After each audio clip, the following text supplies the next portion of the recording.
Hey there guys, I'm back to another video. Today I will be showing you on how you can store your loose Gameboy games.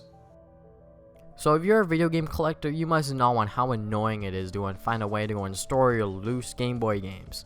So here are some of the methods that I found throughout the years on how you can organize your Game Boy game collection. The first method is the most common method that I find most game collectors use. It is with DS cases. Now, why DS cases, you may ask? The Game Boy Advance slot, which was very common during the DS's prime, will be used for this very purpose, storing your Game Boy Advance games. All you gotta do is find the empty DS case with the Game Boy Advance slot, go to the site called thecoverproject.net, look up your cover scan, print it out, cut it out, and put it into your DS case. Now, they have most of the titles on the Game Boy Advance, but not all of them. So if you have some obscure Game Boy Advance game, they might not have it. Nowadays, it's almost impossible to go and buy DS cases with the Game Boy Advance slot for a reasonable price. So what do? Well, you can look around sites like eBay and Amazon and hope that you can go and get them for a reasonable price. But if they're low, make sure that they do have the Game Boy Advance slot, if you are doing this method. But if you have a DS game collection of your own, look at those games. Do they have the Game Boy Advance slot in them?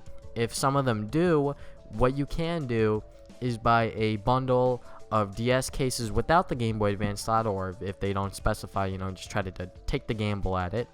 And then what you do is that you take your newly bought DS cases and swap them out for the ones with the Game Boy Advance slot in your collection.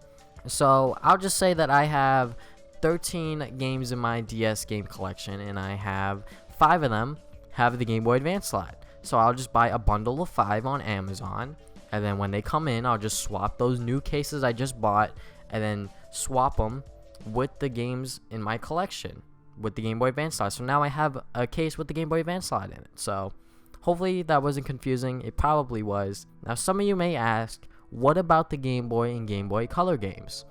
You can still use the DS cases, but there's going to be a lot of cutting involved. So why haven't I done this method yet for my own collection? First off, this entire DS game case collection thing, doing it this way is a lot of space is going to be taken up, and there's going to be a lot of money that's going to be placed in this. So, you got to buy printer ink. Well, first off, you got to have a printer. Then you got to buy ink. You gotta buy DS cases, all this stuff, just so you could have some nicely displayed Game Boy games on your shelf, which I can't really do because I don't have a lot of space to begin with. But still, it is a very nice method, and I would definitely recommend this as like my #1 choice if you want to display your Game Boy games in your collection.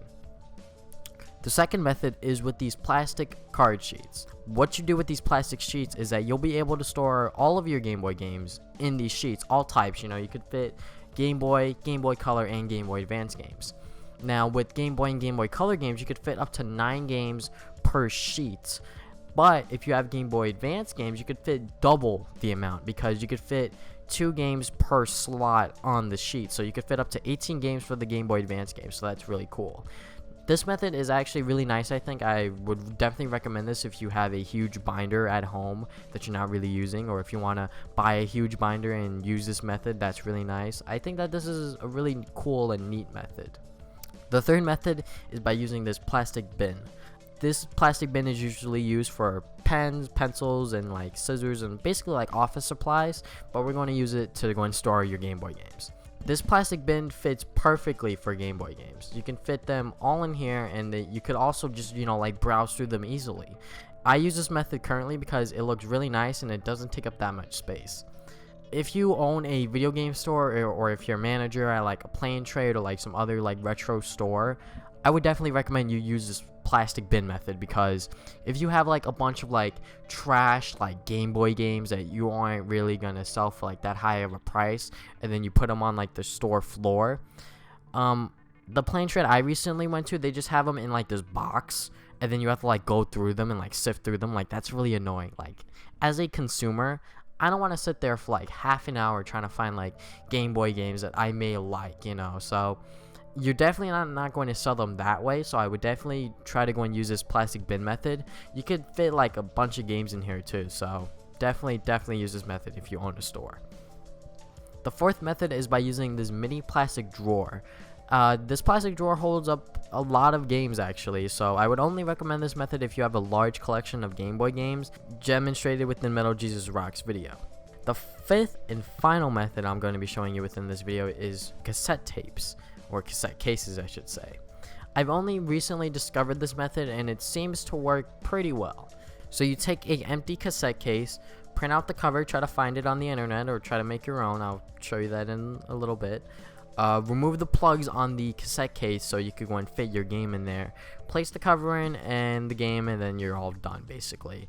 Now the only major downside I find with this is that there's going to be a lot of cutting and removing that you'll have to do, but in the end you'll have a nicely displayed set of Game Boy games on your shelf.